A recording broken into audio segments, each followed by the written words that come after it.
প্রিয় কৃষি ভাই বোনেরা, মালিক সিটসের আজকের লাইভে আপনাদের সবাইকে স্বাগতম। আজকের লাইভের বিষয়বস্তু এই সময় মাচা জাতীয় ফসলের করণীয় এবং টিপস। আজকে আমাদের সাথে আছেন আমাদের আর&ডি রিসার্চ ফার্মের কৃষিবিদ জনাব মোহাম্মদ জহুরুল ইসলাম। জহুরুল ভাই, আপনাকে আমাদের লাইভে স্বাগতম। কেমন আছেন ভাই? ধন্যবাদ অন্তু ভাই, আপনাকেও স্বাগতম। জি আলহামদুলিল্লাহ, আপনি কেমন আছেন? জি ভালো আছি।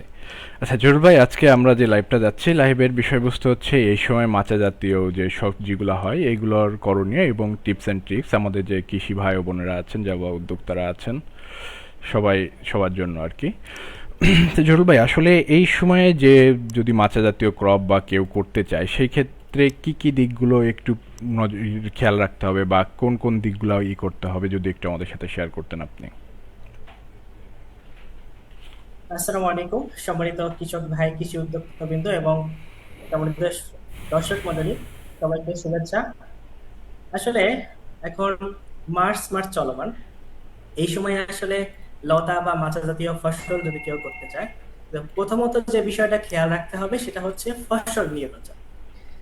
আমরা বিগত সময় বিভিন্ন ভাবে দেখেছি, বিভিন্ন এলাকা বা বিভিন্ন বাংলাদেশের বিভিন্ন এলাকাতে দেখা যায় যে কৃষক ভাইয়েরা সঠিক ফসল নির্বাচন করতে না পেরে বিভিন্ন ক্ষতির সম্মুখীন হয়ে থাকে। এজন্য ফসল নির্বাচন, অর্থাৎ কোন ফসলটা এই মুহূর্তে করতে হবে বা করব, এটা খুবই গুরুত্বপূর্ণ। আর এটা মূলত ডিপেন্ড করে হচ্ছে আপনার অত্র এলাকাতে কোন ফসলের মার্কেট কেমন আছে, বা যেমন আজ এই মুহূর্তে যদি কোনো ক্রপ বপন করা হয়, কোনো ফসল বপন করা হয়, সেক্ষেত্রে দেখা যাবে যে 1.5 মাস বা 2 মাস পরে কিন্তু এটাকে হারভেস্ট উপযোগী হবে।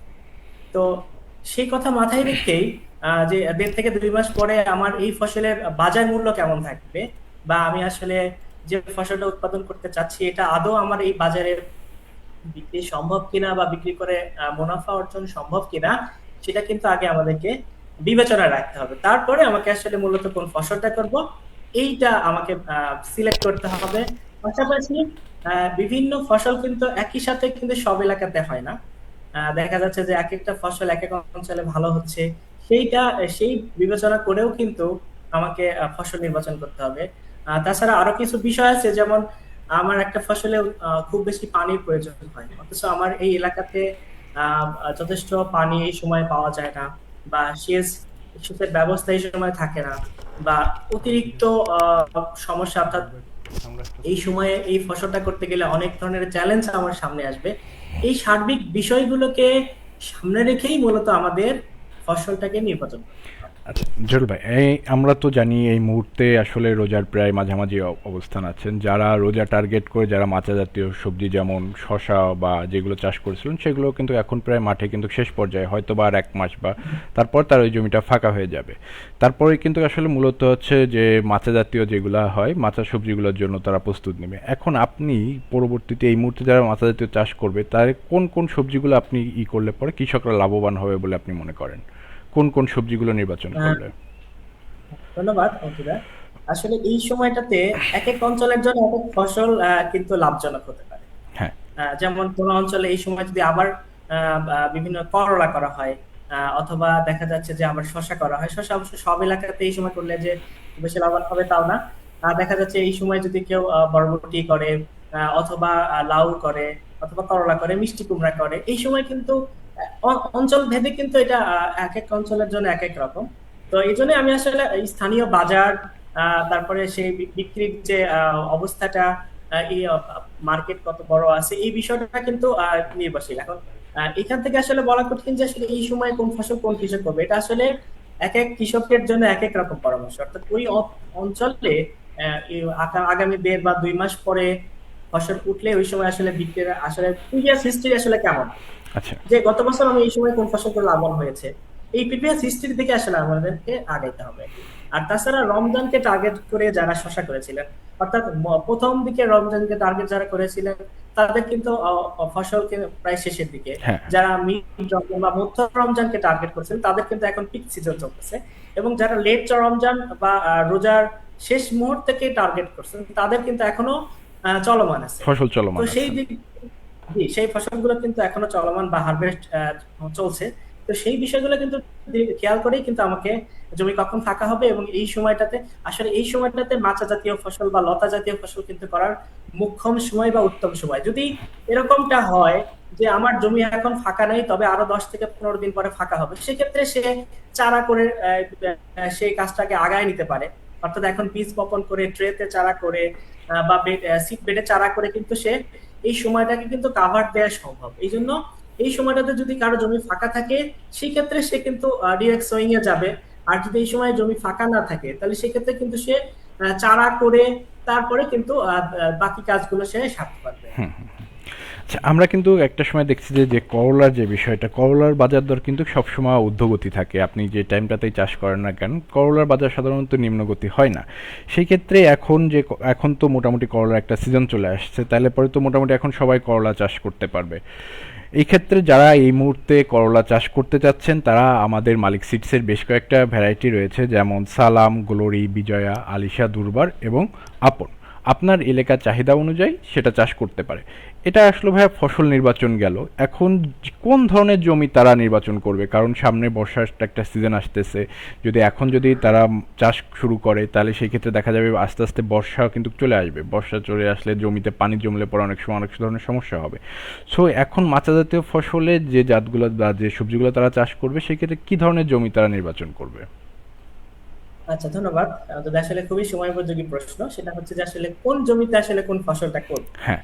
প্রথমত আমি মনস্থির করলাম যে আমি হয়তো এই বছরে 4টা 5টা ফসল এই সময় করবো, কিন্তু আমাকে দেখতে হবে যে আমার জমির কন্ডিশন কেমন। দেখা যাচ্ছে কোনো জমি একটু নিচু, বা কোন কোন জমি একটু মধ্যম টাইপের উঁচু, বা কোন জমি একটু উঁচু টাইপের। তা আমরা সবসময় মাথায় রাখবো মাছা জাতীয় ফসলে কিন্তু অবশ্যই পানি জরুরি একটা ফ্যাক্টর। আপনি আচ্ছা। করলা করেন, মিষ্টি কুমড়া করেন, বা বিভিন্ন রকমের মাছা জাতীয় ফসল করেন না কেন, যেমন শশা করেন, সব ক্ষেত্রেই কিন্তু পানির প্রয়োজন আছে। আচ্ছা, আরেকটা বিষয় হচ্ছে যে মাটি কেমনটা হবে। আসলে মাটি হচ্ছে দোআঁশ বা বেলে দোআঁশ, যে মাটিতে আসলে সুন্দর পানির ব্যবস্থাপনা করা যাবে, বা যে মাটিতে আসলে পানি দিলে পানিটা ক্রপ ভালোভাবে নিতে পারবে।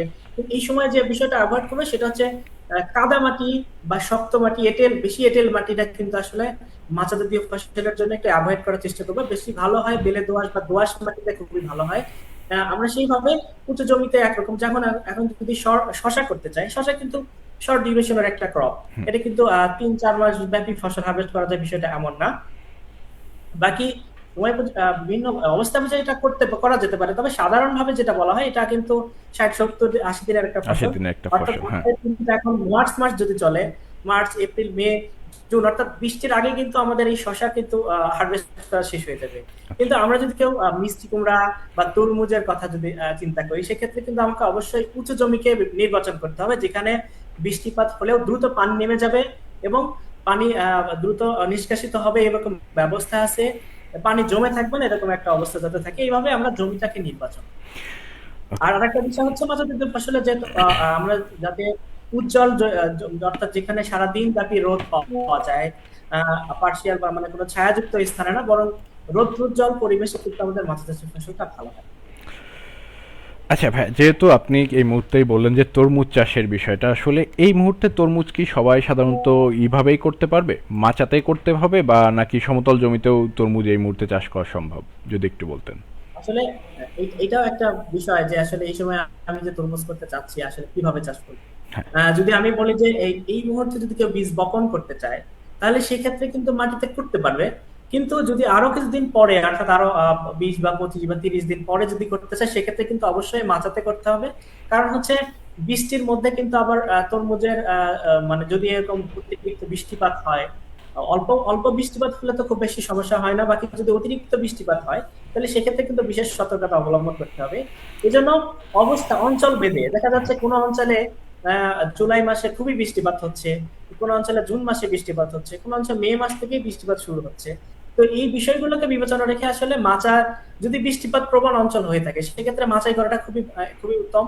আর যদি দেখা যায় যে বৃষ্টিপাত একটু দেরিতে শুরু হয় যে কোনো অঞ্চলে, সেই অঞ্চলের জন্য কিন্তু সে মাটিতেও করতে পারে। মাটিতে করতে হবে। হ্যাঁ, তরমুজ আমরা জানি তরমুজ কিন্তু একটা লাভজনক ফসল। তরমুজের কেজি আসলে আপনি কখনো বাজারে গেলে দেখবেন না যে 50 টাকার নিচে তরমুজ বিক্রি হচ্ছে বা এই হচ্ছে। তরমুজ চাষ করলে অনেক কৃষকরা এখন লাভবান হইতে পারেন। তবে আপনার এলাকা ভেদ নির্বাচন, আপনার এলাকা এবং পার্শ্ববর্তী বিবেচনা করে তারপরে চাষটা করা ভালো। আচ্ছা, এবার গেল আমাদের ফসল নির্বাচন গেল, আমাদের জমিও নির্বাচন গেল। এখন যদি আমরা আসি যে মেন যেটা বীজ, একটা কৃষকের স্বপ্ন পূরণের একটাই, সেটা হচ্ছে বীজ। বীজ থেকেই প্রতিটা কৃষকের স্বপ্ন পূরণ হয়। বীজ নির্বাচনের ক্ষেত্রে কৃষকরা কি আসলে কি দিক দেখে নির্বাচন করবে, যদি আপনি একটু বলতেন। ধন্যবাদ। আসলে আহ, স্বপ্নের কথা যেহেতু বললেন, আসলে বীজ একটা স্বপ্ন, কৃষকের স্বপ্ন। আসলে স্বপ্ন কিন্তু মানুষ খুব উঁচু পর্যায়ে দেখে। হ্যাঁ, হ্যাঁ। স্বপ্ন যদি মানুষ দেখতে হয় তাহলে উঁচু স্বপ্নগুলোই কিন্তু দেখে। এই জন্য অবশ্যই বীজ যেহেতু একটা স্বপ্ন, আর এই বীজের উপরই কিন্তু ডিপেন্ড করতেছে আপনি কি ধরনের আহ ফল পাবেন। দেখা যাচ্ছে যে একটা কথা আছে না, ভালো বীজে ভালো ফসল। আহ, ঠিক এই কথাটা খুবই সত্য যে আসলে আমি যদি বীজটাকে ভালোভাবে, ভালো বীজটা নির্বাচন করতে না পারি, আমার দেখা যাচ্ছে অনেক কষ্ট করে বেড প্রস্তুত করলাম, জমিতে অনেক টাকা পয়সা খরচ করে সার কীটনাশক পানি, অনেক লেবার খরচ করে দেখা যাচ্ছে লাভ হবে না যদি ভালো বীজটা আমি নির্বাচন করতে না পারি। অবশ্যই আমরা ভালো বীজ, ভালো মানের বীজটাকে নির্বাচন করব যেখান থেকে আমি আসলে ভালো ফসল আশা করি। অবশ্যই। আর বাজারে অনেক অনেক বিভিন্ন রকমের বীজ পাওয়া যায় যেখানে আসলে মানের অনেক অনেক ক্ষেত্রে তুলনা করা হয় না, অনেক ক্ষেত্রে বিভিন্ন রকমের সমস্যায় জর্জরিত থাকে। তো আমরা অবশ্যই এইটাকে চোখ কান খোলা রেখে অবশ্যই বীজ, ভালো যে বীজটা, সেই বীজটাকে আমরা বিবেচনা করব বা নির্বাচন করব। অবশ্যই আর আমি বীজের আরেকটা বিষয় তো অবশ্যই খেয়াল রাখতে হবে যে আসলে আহ, বীজ তো অনেক রকমের হয়। তো আসলে কোন জাতটাকে আমি আমার এই অঞ্চলে করব, দেখা যাচ্ছে কোনো একটা অঞ্চলে ছোট সাইজের করলা হচ্ছে, তো যদি আবার বড় সাইজের করলা নির্বাচন করে তাহলে কিন্তু অনেক সময় মার্কেটে দাম কিন্তু কম হতে পারে বা কম বেশি হতে পারে। তো এই জন্যই আসলে টাইপ বা যে কোন টাইপটা আসলে আমার অঞ্চলে ভালো দাম পাওয়া যাবে ওই হিসাবেই কিন্তু আমাকে বীজ নির্বাচন করতে হবে। এটা কিন্তু আবার পরবর্তীতে কাম ব্যাক করা কঠিন। গাছ একবার লাগানোর পরে কিন্তু আর ভাবা যাবে না, হ্যাঁ, আগেই ভাবতে হবে এই বিষয়টা। হ্যাঁ, সেটার ক্ষেত্রে আমি বলতে পারি যে আপনি যে কৃষকরা এখন আমাদের এই লাইভের সাথে যুক্ত আছেন তাদের উদ্দেশ্যে একটা পরামর্শ থাকবে যে আপনারা সবসময় নামি দামি কোম্পানির বীজগুলো নির্বাচন করবেন। কারণ যে কোম্পানিগুলো অধিক টাইম ধরে মার্কেটে সাস্টেনেবল আছে বা আছে, তারা কখনোই কৃষকদের সাথে প্রতারণা করবে না। সবসময় ভালো জাতের কোম্পানির বীজ নির্বাচন করবেন, এবং বীজ নির্বাচন এবং কোন ধরনের সবজি আপনি চাষ করতেছেন তার আগে আপনি আপনার এলাকার মার্কেটটা যাচাই করে নিয়ে তারপরে বীজটা নির্বাচন করাটা মনে হয় বেটার। কারণ যেহেতু জরুল ভাই আপনি বললেন যে দেখা গেল যে আমার এলাকায় বড় জাতের করলা চলে, আমি ছোট জাতের করলা চাষ করলাম, তখন কিন্তু আমার বিক্রি করতে সমস্যা হবে। আবার আমার এলাকায় ছোট জাতের করলা চলে, আমি বড় জাতের করলা চাষ করলাম, তাহলে কিন্তু আমারও বিক্রি করতে সমস্যা হবে। এই বিষয়গুলো আসলে কৃষকদের পরামর্শ থাকবে যেন আপনারা এইগুলো মেনেই তারপরে বীজটা নির্বাচন করেন। এরপরে আসে আমাদের যে বিষয়টা, সেটা হচ্ছে একটা গুরুত্বপূর্ণ বিষয়, সেটা হচ্ছে জমি প্রস্তুত এবং সার প্রয়োগ। জমি প্রস্তুত এবং সার প্রয়োগ, যেটা হচ্ছে আপনার চারা তৈরির আগ পর্যায়ে, যেটা আমরা আসলে চারা মূল জমিতে স্থান করার আগে যেটা আমরা জমি প্রস্তুত করবো এবং কি কি সার প্রয়োগ করবো, সেটা যদি আমাদের কৃষক বন্ধুদেরকে একটু শেয়ার করতেন আপনি। ধন্যবাদ। আসলে জমি প্রস্তুতি বিষয়টা খুবই মানে একদম বিস্তৃত একটা বিষয়। জমি প্রস্তুতের সময় অনেকগুলো বিষয় খেয়াল রাখতে হবে। প্রথমত হচ্ছে আমি তো আসলে মাটি থেকেই তো সকল ফসলের উৎপত্তি হচ্ছে বা এখান থেকে আমাদের বিভিন্ন টাইপের ফসল হচ্ছে। তো প্রথমে আমাকে বুঝতে হবে যে আসলে আমার মাটির স্বাস্থ্য কেমন আছে, মাটি কেমন আছে, মাটির পুষ্টি গুণাগুণ কোন পর্যায়ে আছে। এই জন্য অবশ্যই প্রথম অবস্থায় যে বছরের একবার, অন্তত পক্ষে একবার যাতে আমরা মাটিটাকে পরীক্ষা করি। আমাদের বাংলাদেশ কৃষি সম্প্রসারণ অধিদপ্তর বা বাংলাদেশ আহ, মাটি গবেষণা উন্নয়ন কেন্দ্র কিন্তু আহ, বিভিন্ন জায়গায় কিন্তু তাদের অফিস আছে, তাদের মাটি পরীক্ষা করার জন্য ব্যবস্থা আছে। তো এবং কৃষক ভাইদের জন্য কিন্তু অনেক স্বল্প মূল্যে, নামমাত্র ফিতে কিন্তু তারা মাটি পরীক্ষা করে থাকে। তো এই জন্য আমাদের একটা মৌসুমে, যেহেতু এখন ফেব্রুয়ারি মার্চ মাস চলতেছে, তো এই সময় কিন্তু আমরা যদি চাই যে মাটির নমুনা সংগ্রহ করে কৃষি অফিসে যোগাযোগ করে যদি আমাদের নমুনা সংগ্রহ কিভাবে করতে হয় সেটা যদি আমরা না জানি, সেক্ষেত্রে অবশ্যই জেনে আর একটা মাটির নমুনা সংগ্রহ করে এটাকে আমরা পরীক্ষাগারে পাঠাবো বা পরীক্ষা করতে পাঠাবো যে আসলে মাটির কোন কোন গুণাবলী আমাদের কি পর্যায়ে আছে। দেখা যাচ্ছে কোনো একটা মাটির পিএইচ আছে খুবই কম, যেটা আসলে ফসল উৎপাদনের জন্য হুমকি স্বরূপ। সেই বিষয়টা কিন্তু আমরা জানি না। আমরা অজস্র সার কীটনাশক এগুলো ব্যবহার করতেছি, ভালো ফল পাচ্ছি না। এর মূল কারণ কিন্তু হচ্ছে মাটিতে আমরা মাটির স্বাস্থ্য সম্পর্কে, মাটির গুণাগুণ সম্পর্কে কিন্তু আমরা জানি না। আবার দেখা যাচ্ছে যে মাটিতে পুষ্টি গুণাগুণ একটা আছে, কিন্তু আমরা অতিরিক্ত পর্যায়ে সার ব্যবহার করতে করতে করতে আমাদের করা লাগছে বা করতেছি না জেনে। দেখা যাচ্ছে টিএসপি লাগবে কম, আমরা ব্যবহার করতেছি বেশি। আবার আমাদের ম্যাগনেসিয়াম লাগবে, আমরা ম্যাগনেসিয়াম ব্যবহারই করতেছি না। দেখা যাচ্ছে যে বোরন জিঙ্ক এগুলোর প্রয়োজন হয়, আমরা ব্যবহার করতেছি না। এই জন্য অবশ্যই আমাদের মাটি বছরে একবার মাটি পরীক্ষা করব, এবং এই পরীক্ষার উপর ভিত্তি করেই কিন্তু আমরা সার ব্যবস্থাপনা বা অন্যান্য যে ব্যবস্থাপনাগুলো এগুলো আছে এগুলো আমরা কিন্তু করব। আর পাশাপাশি আরেকটা বিষয় হচ্ছে মাটি শোধনের একটা বিষয় থাকে। আমরা জানি যে ফসলের কিন্তু বিভিন্ন পোকামাকড় রোগ বালাইয়ের আবাসস্থল কিন্তু মাটি। দেখা যাচ্ছে যে ফসলে মাটি বিভিন্ন পোকামাকড়ের বিভিন্ন, আমরা জানি যে পোকামাকড় কিন্তু বিভিন্ন স্টেজে হয়। দেখা যাচ্ছে বয়স্ক পর্যায়ে থাকে, অর্থাৎ নিম পর্যায়ে থাকে, ডিম আকারে থাকে, বা পিউপা আকারে বা থাকে, বা এই এই বিভিন্ন স্টেজে কিন্তু তার বংশ বিস্তার ঘটে। আমরা যেমন শিশু অবস্থায় থাকি, আবার কিশোর অবস্থায় যাই, কৈশোর পার করি, আবার বৃদ্ধ অবস্থায় যাই। ঠিক তেমনি কিন্তু পোকামাকড়েরও কিন্তু বিভিন্ন স্টেজ আছে, আর বিভিন্ন স্টেজ কিন্তু একটা অংশ কিন্তু দেখা যাচ্ছে যে তারা মাটিতেই এটাকে মাটি কিন্তু বেছে নেয় তাদেরকে এই জীবন চক্র বা হুম। জীবন চক্র কমপ্লিট করার জন্য। এই জন্য মাটি শোধন কিন্তু ইম্পর্টেন্ট। আর একটা বিষয় হচ্ছে যে যত রোগ বালাই আছে, বিভিন্ন ধরনের ক্ষতিকর ছত্রাক কিন্তু এই মাটিতেই থাকে। পরবর্তীতে বিভিন্ন তাদের দেখা যাচ্ছে যে একটা সময়ে তাদের ফেভারেবল বা তাদের বংশ বিস্তারের জন্য খুব উপযোগী আবহাওয়া পাচ্ছে, ঠিক তখনই তারা গাছে বা আমাদের যে সব ফসলে কিন্তু তারা আক্রান্ত করে ফেলে। এটা কিন্তু আসলে মাটিতেই থাকে অনেক সময়। এই জন্য মাটি শোধনটা কিন্তু খুবই গুরুত্বপূর্ণ। আর আরেকটা বিষয় হচ্ছে মাটির জৈবিক উপাদান, জৈব উপাদান যেটাকে আমরা বলি, বা অর্গানিক ম্যাটার। আমাদের বাংলাদেশে কিন্তু মাটির জৈব উপাদান খুবই কম। দেখা যাচ্ছে কোনো কোনো অঞ্চলে 1% বা 100%-এরও নিচে। যেখানে আসলে থাকার কথা ছিল 5%, সেখানে কিন্তু 1%, 1.5% বা সর্বোচ্চ দেখা যায় 2-2.5% কিন্তু থাকে। অধিকাংশ ক্ষেত্রে দেখা যায় 1%-এর নিচে। যেটা কিন্তু যতই সার ব্যবহার করি না কেন, যতই পুষ্টিকর ব্যবহার করি না, কিন্তু এই মাটির জৈব উপাদান যদি কম থাকে বা এই সহনির্মাতায় না থাকে, সেক্ষেত্রে কিন্তু এই সার, এই পুষ্টি গুণাগুণ কিন্তু যতই দিই না কেন কিন্তু ওই পর্যায়ে কিন্তু কাজ হবে না। এই জন্য মাটির শোধন, মাটি পরীক্ষা, মাটির শোধন কিন্তু খুবই গুরুত্বপূর্ণ। এছাড়া আমরা বিভিন্ন এর আগে বিভিন্ন ভিডিওতে কিন্তু আমরা বলার চেষ্টা করেছি মাটি শোধন কিভাবে করতে হয়। তারপরে হচ্ছে মাটির পিএইচ যদি কম থাকে সেটাকে কিভাবে সহনীয় পর্যায়ে নিয়ে আসতে হয়। এগুলো আমাদের পেজে কিন্তু পাওয়া যায়। হ্যাঁ, আমাদের পেজে আমরা বিভিন্ন সময় বিভিন্নভাবে আমাদের মাটি শোধন নিয়ে বা কোন সবজি চাষের জন্য কিভাবে মাটি শোধন করা এবং কিভাবে কি পিএইচ মেনটেন করে চাষ করা, সেটা আমাদের পেজে বা আমাদের ইউটিউব চ্যানেলে এগুলো নিয়ে অনেক ভিডিও আছে। যাদের যদি কোনো কৃষক ভাইয়েরা যদি এই বিষয়ে জানতে চান, তাহলে পরে আপনারা আমাদের ভিডিওগুলো দেখতে পারেন, অথবা আপনারা সরাসরি আমাদের সাথে যোগাযোগ করতে পারেন। আমাদের হটলাইন নাম্বার 01708 121111। আমি নাম্বারটা আরেকবার বলতেছি, একটু নিয়ে নেবেন। 01708 121111। এই নাম্বারে আপনারা যোগাযোগ করতে পারেন, বা আমাদের যে রিসার্চার আছেন জহিরুল ভাইয়ের নাম্বারও আছে। আমি নাম্বারটা একটু দিচ্ছি, অবশ্যই আপনারা মনে করে ফোনটা দিবেন। সকাল 9টা থেকে বিকাল 5টার মধ্যে জহিরুল ভাইয়ের সাথে যোগাযোগ করতে পারবেন। মাচা জাতীয় যে কোনো ধরনের সমস্যা বা জমি তৈরি থেকে শুরু করে বা আপনার এলাকা ভেদে কী ধরনের কী সার প্রয়োগ বা স্প্রে আছে, সেটা জহিরুল ভাইয়ের কাছ থেকে আপনারা পরামর্শ নিতে পারবেন। সেক্ষেত্রে আপনারা এই নাম্বারটাতে যোগাযোগ করতে পারেন 01713090975 এই নাম্বারে। আচ্ছা জহিরুল ভাই, এরপরে তো আমাদের মাটির যে প্রস্তুত গেল বা সার প্রয়োগ গেল, আমরা একটু দেখে আসতে চাই যে আমাদের ফেসবুক পেজে কি কমেন্টগুলো আসছে, বা একটু কমেন্টগুলোতে আমরা একটু চোখ লাগাতে চাই। সেটা হচ্ছে যে একজন কমেন্ট করছে, এপ্রিল মাসে কোন শসা চাষ করা যাবে। এপ্রিল মাসে চাষ করলে আসলে বর্ষাকালীন একটা সময় চলে আসবে, তখন আসলে আমাদের কি পরামর্শ আপনি কৃষকদের দিবেন, বা কোন ধরনের জাত চাষ করার পরামর্শ দিবেন? আচ্ছা, এখন আমরা যে বিষয়টা আসি, আসলে শশা চাষ যে বিষয়টা যে ইম্পর্টেন্ট, সেটা হচ্ছে সূর্যালোক কিন্তু খুবই গুরুত্বপূর্ণ। হুম।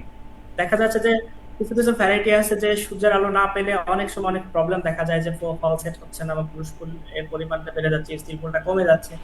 এই কারণে আমরা আমরা কিন্তু প্রতি মাসেই আমরা দেখা যাচ্ছে মার্চ মাসে, প্রতি মাসের শুরুতেই কিন্তু আমরা ভ্যারাইটি লিস্ট কিন্তু আমরা দিয়ে দেই যে আসলে এই সময়ে কোন ফসলটা করা যায়। তো সুপ্রিয় কৃষক ভাই, দেখা যাচ্ছে অঞ্চল ভেদে কিন্তু আমরা বিভিন্ন ভ্যারাইটিকে বিভিন্ন জায়গায় দিয়ে থাকি। তো অবশ্যই এই জাত সংক্রান্ত বিষয়ে আমরা আমাদের পেজে চোখ রাখবেন, এবং আমাদের যে নম্বরগুলো দেওয়া হলো এগুলো অবশ্যই আমাদের সাথে কথা বলে নিবেন। আসলে এক এক অঞ্চলের জন্য এই এপ্রিল মাস কিন্তু সব অঞ্চলে যে বৃষ্টিপাত শুরু হয় তা না। হ্যাঁ। দেখা যায় কিছু অঞ্চলে এপ্রিল মাসে বৃষ্টি হয়, কিছু অঞ্চলে মে মাসে বৃষ্টি হয়। এজন্য আমরা সাজেস্ট করবো যে অঞ্চলগুলোতে বৃষ্টি হয় সেগুলো বর্ষাকালে যে বিভিন্ন জাতগুলো আমাদের আছে সেগুলো করার জন্য।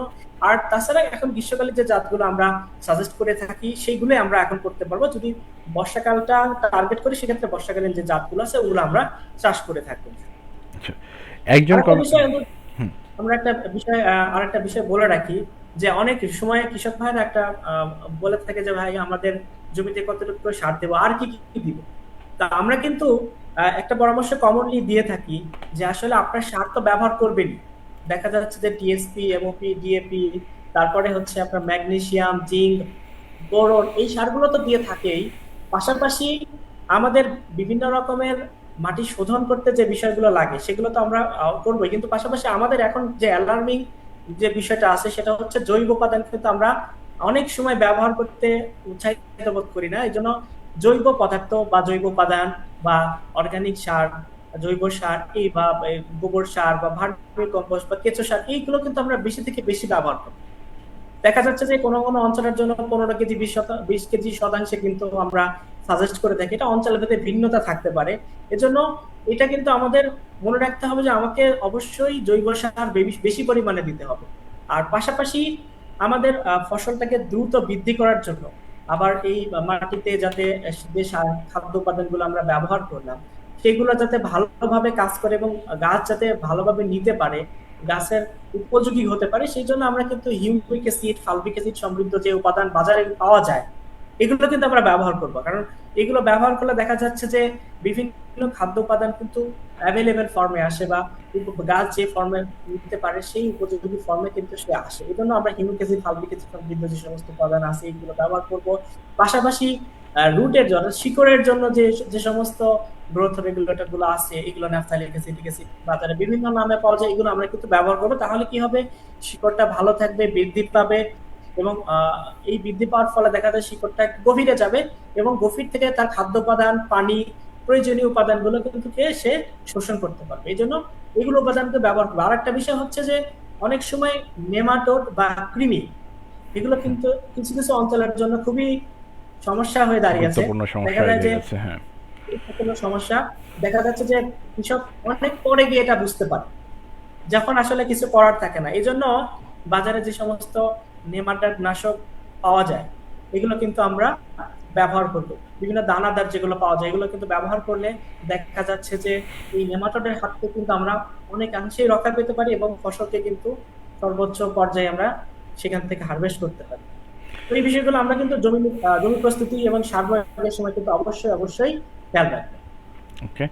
আচ্ছা, এমডি কাউসার ভাই বলছেন যে তিনি বিজলি গোল্ড 2020 মরিচ বীজ লাগাবে কিন্তু কোথাও পাচ্ছে না। কাউসার ভাই, আপনাকে অনুরোধ করব আমাদের হটলাইন নাম্বারে যোগাযোগ করার। হটলাইন নাম্বার যোগাযোগ করলে পরে আপনার ঠিকানা অনুযায়ী আমাদের যে কৃষি অফিসাররা আছেন বা আমাদের যে টিএসও ভাইরা আছে তাদের সাথে আপনাদেরকে যোগাযোগ করে দেওয়া হবে। এমডি জিমি চৌধুরী বলছেন যে শশার জালি পেকে যাচ্ছে, কি ইউজ করলে শশার জালি তাড়াতাড়ি বড় হবে? জহুর ভাই, যদি আপনি এই বিষয়টা নিয়ে একটু আলোকপাত করতেন। আচ্ছা, শসার জালে পেকে যাওয়ার পিছনে কিন্তু অনেকগুলো কারণ জড়িত।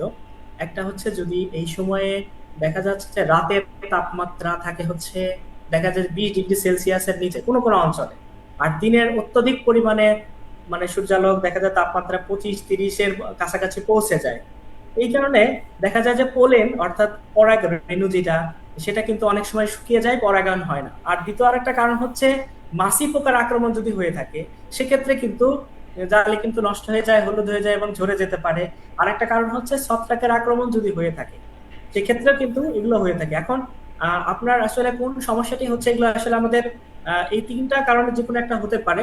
আর একটা বিষয় হচ্ছে যদি পুরুষ ফুল এবং স্ত্রী ফুল যদি পর্যাপ্ত না থাকে, দেখা যাচ্ছে অনেক পুরুষ ফুল আছে, স্ত্রী মানে অনেক স্ত্রী ফুল আছে কিন্তু পুরুষ ফুল নাই, এই জন্য পরাগায়ন হচ্ছে না। এই জন্য যে সমাধানটা হতে পারে সেটা হচ্ছে যে আপনি সকালবেলা দেখবেন যে আমাদের পর্যাপ্ত পরিমাণে মৌমাছি বা পরাগায়নের সম্পর্কিত যে সমস্ত কীটপতঙ্গ আছে এগুলো আছে কিনা পর্যাপ্ত, এগুলো খেয়াল রাখবেন।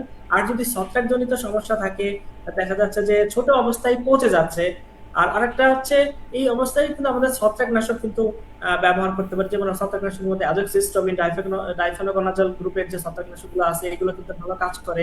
আর একটা পাশাপাশি দেখা যায় যে মাছি পোকা যদি থেকে থাকে, সেক্ষেত্রে আমরা মাছি পোকা সম্পর্কে খুব শীঘ্রই একটা বিস্তারিত ভিডিও আপনাদের হ্যাঁ সামনে নিয়ে আসবো। অবশ্যই অবশ্যই। মাছি পোকা, মাছি পোকার প্রসঙ্গ যেহেতু এখানে চলে আসলো, এখানে একটু বলে রাখি সেক্ষেত্রে।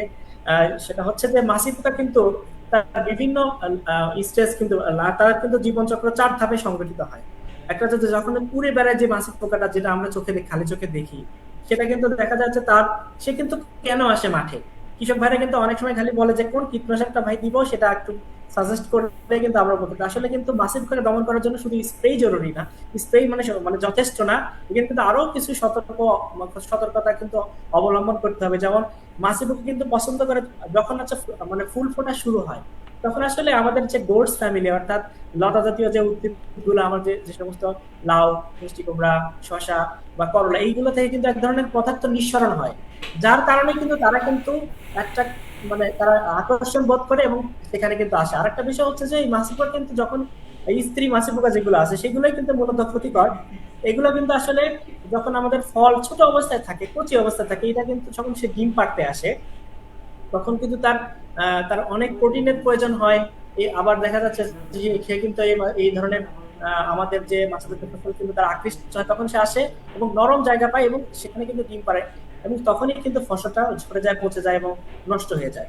এটা একটা বিষয়। এজন্য অবশ্যই জমিতে আগে কিছু ব্যবস্থাপনা নিতে হবে। সেটা হচ্ছে যে স্ত্রী মাছি পোকা কিন্তু আমাদের জন্য ক্ষতিকর, এবং পুরুষ মাছি পোকা যেগুলো আছে সেগুলোকে যদি আমরা দমন করতে পারি, তাহলে কিন্তু এখানে প্রজনন বাধাগ্রস্ত হবে।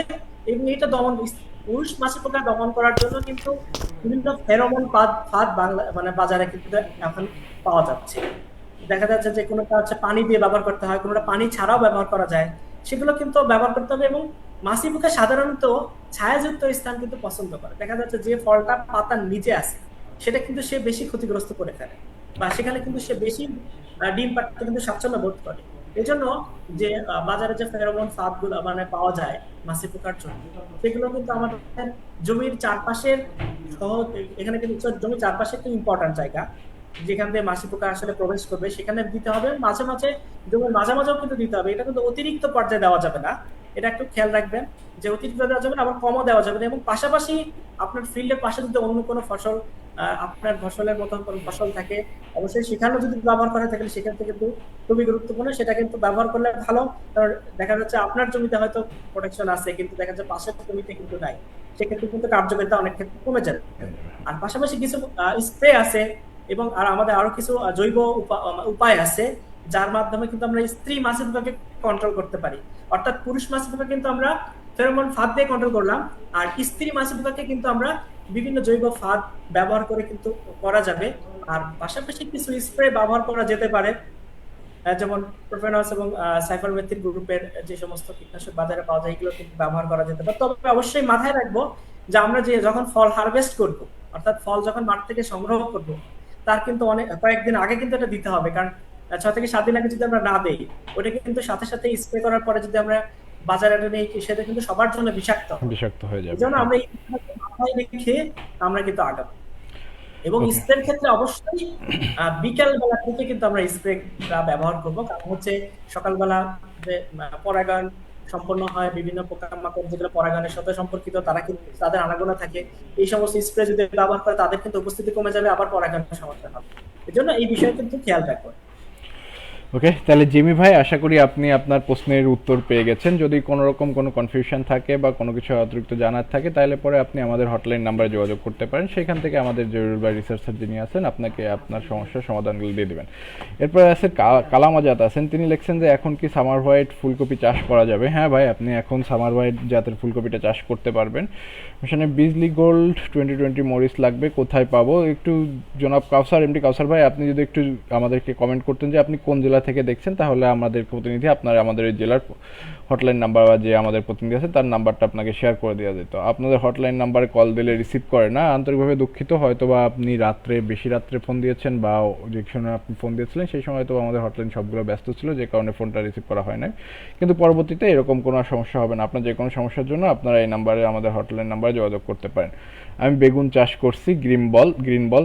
আপনার জন্য শুভকামনা রইল ভাইয়া। গ্রিন বল বেগুন নিয়ে যে কোনো ধরনের কোনো সমস্যা বা যদি কোনো কিছু বিস্তারিত জানতে চান, তাহলে পরে আপনি আমাদের হটলাইন নাম্বারটাতে যোগাযোগ করতে পারেন, 01708 121111 এই নাম্বারে। ইনশাল্লাহ। আমি খুলনা জেলা দাকুপ উপজেলা থেকে যুক্ত হয়েছি, ধন্যবাদ আপনাকে। একজন লিখেছেন, আমি জাদু শসা চাষ করেছি, আলহামদুলিল্লাহ ভালো ফলন। এখন কি ওই জমিতে তরমুজ চাষ করা যাবে কিনা? জহুরুল ভাই, যদি আপনি একটু এই বিষয়ে বলতেন।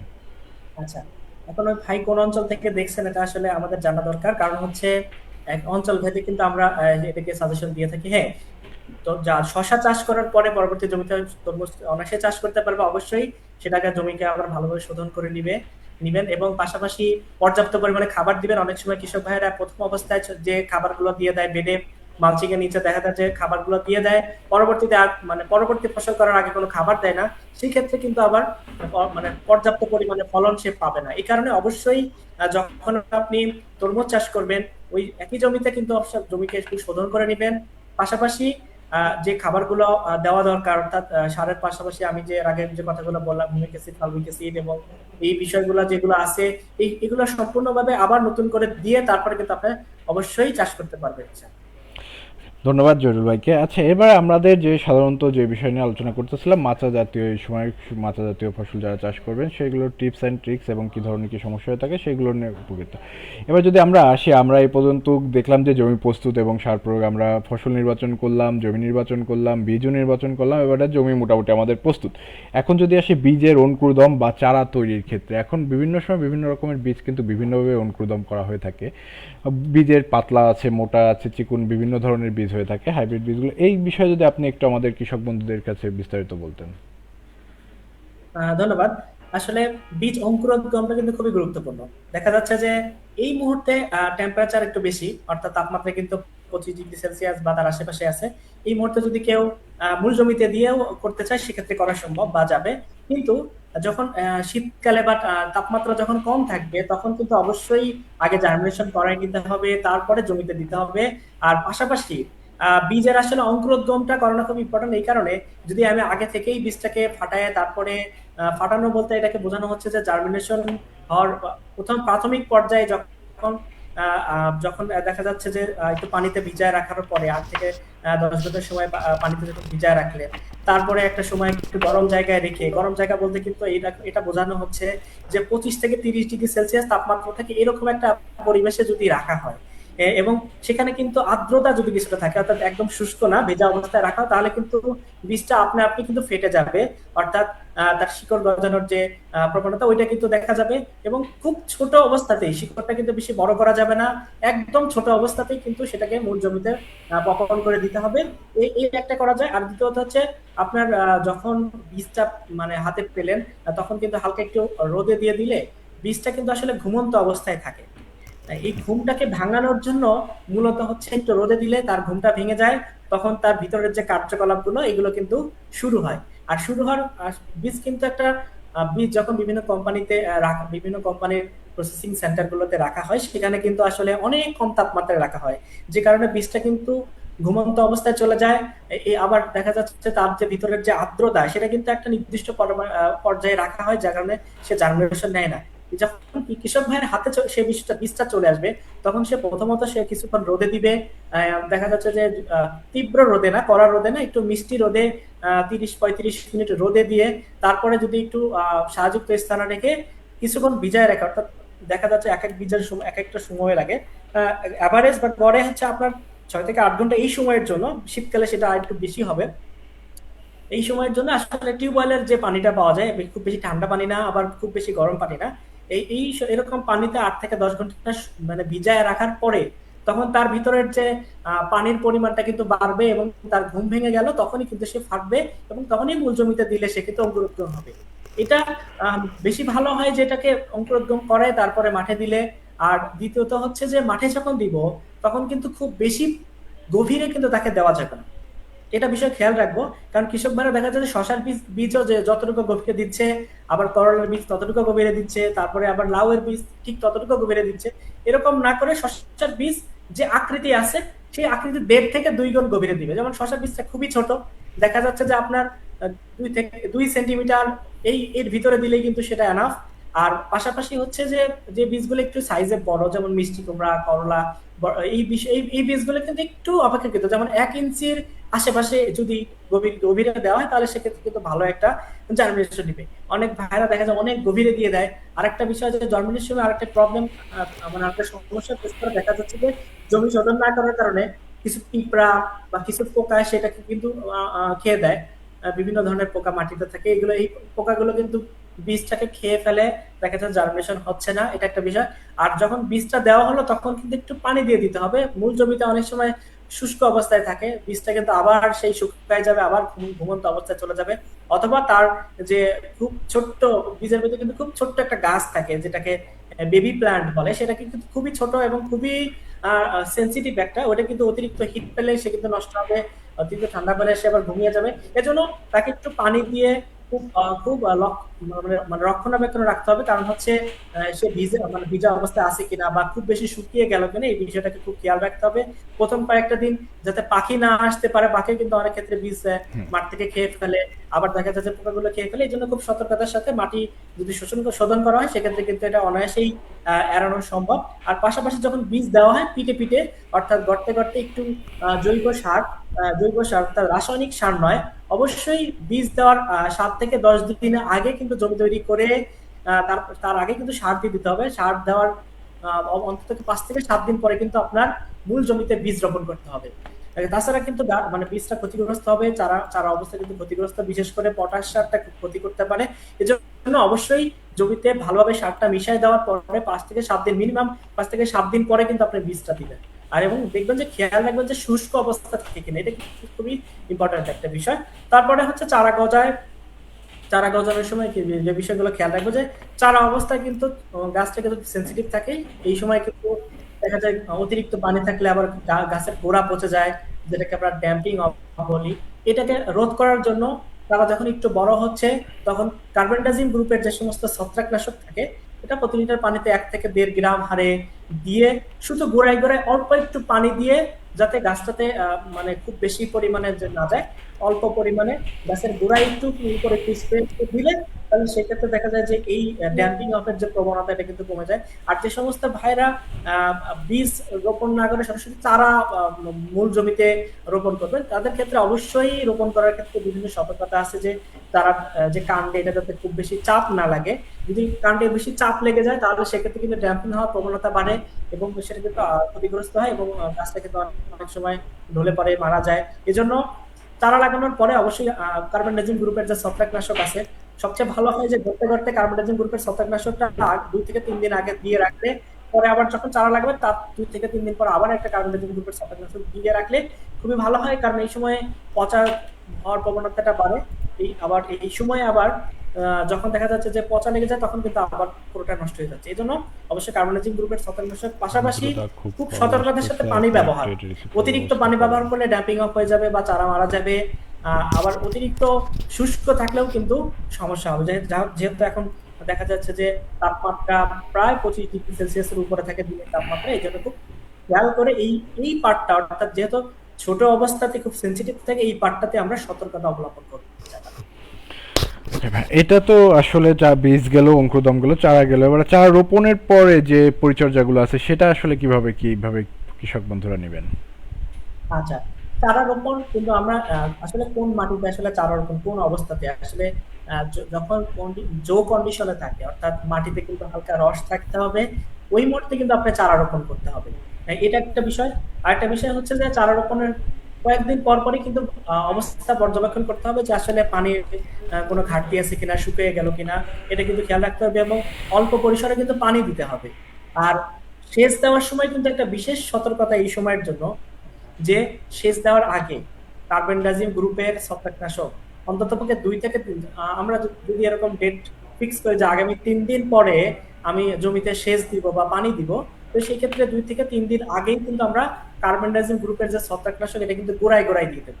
পুরো গাছে না হলে চলবে, জাস্ট গোড়ায় গোড়ায় কিন্তু ওটা আগে দিয়ে নিব।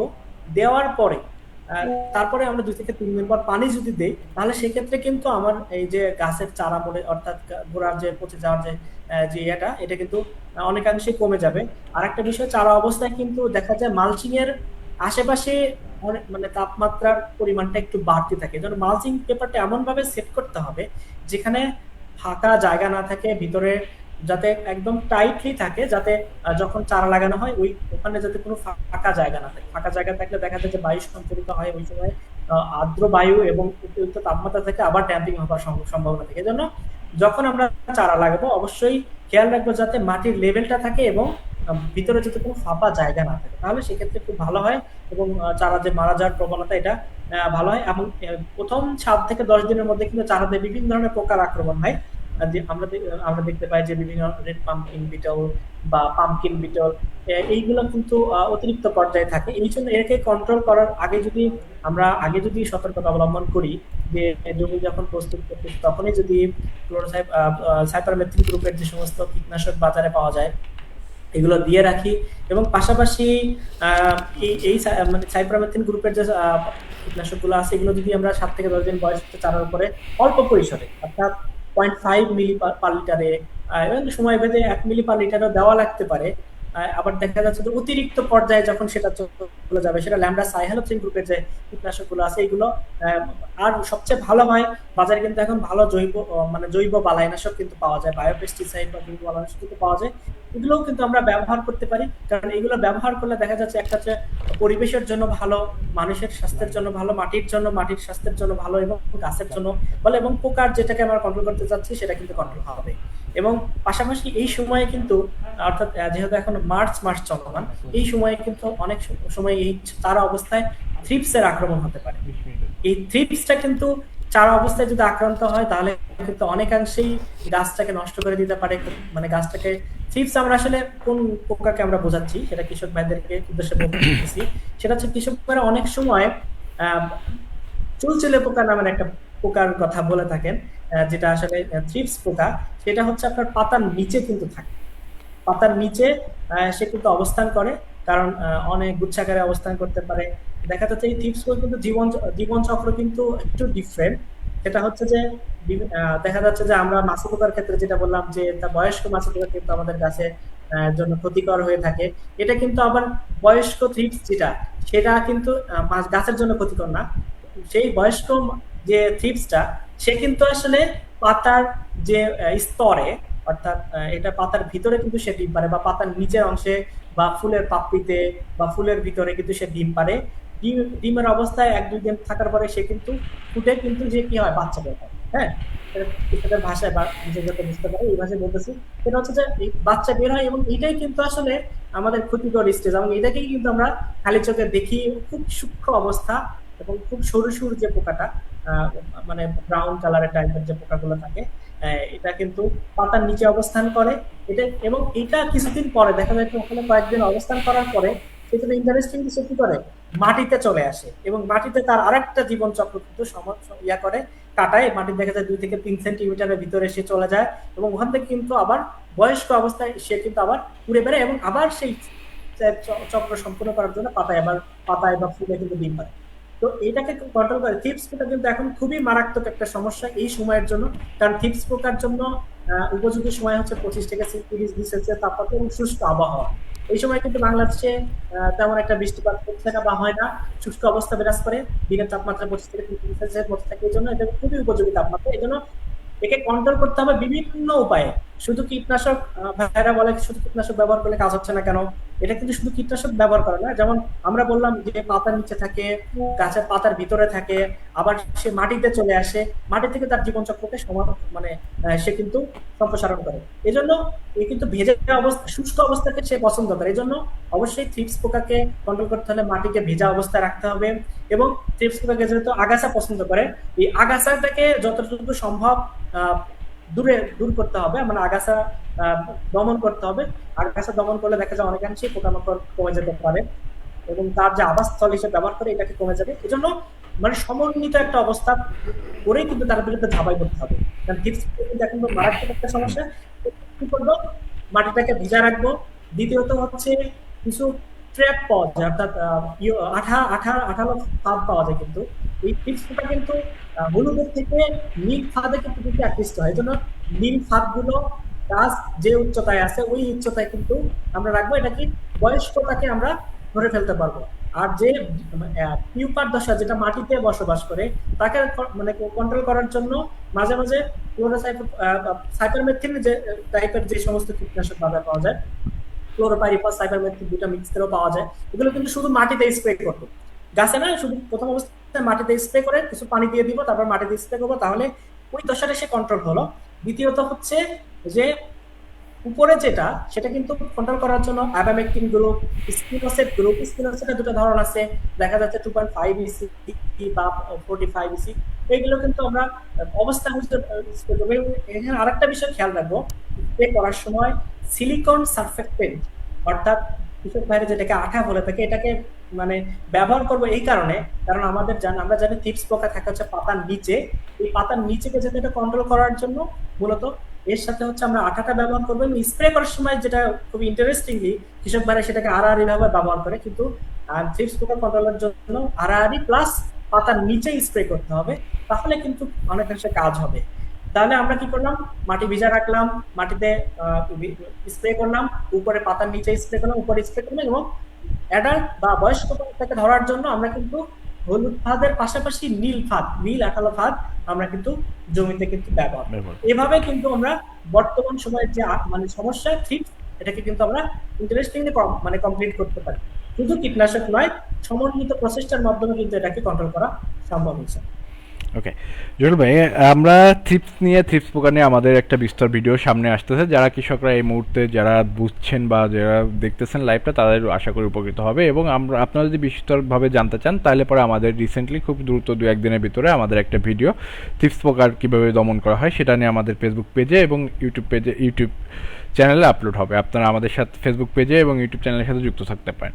এখন একজন প্রশ্ন করছে, গাছে মিপ মাইনারের জন্য কি ওষুধ ব্যবহার করব? শশা গাছে আছে মিপ মাইনারের আক্রমণ হয়েছে, গাছে কি ওষুধ আক্রমণ করব? গাছে আক্রমণ করতেছে, এখন কি ওষুধ দিতে পারি আর কি? ধন্যবাদ। এই সময় আসলে আরেকটা গুরুত্বপূর্ণ পোকা হচ্ছে লিপ মাইনার। টেম্পারেচার বাড়বে, আবার তার প্রবলতা বাড়বে, এজন্য লিপ মাইনারকে কন্ট্রোল করার জন্য আসলে প্রাথমিক পর্যায়ে লিপ মাইনারের কিন্তু আক্রমণ শুরু হয় নিচের পাতা থেকে। নিচে যদি আমাদের পরিষ্কার পরিচ্ছন্ন রাখা হয় এবং নিচের বয়স্ক পাতাগুলো যদি ঝরাই দেওয়া হয়, সেক্ষেত্রে তার অনেকাংশেই তাকে কমানো সম্ভব।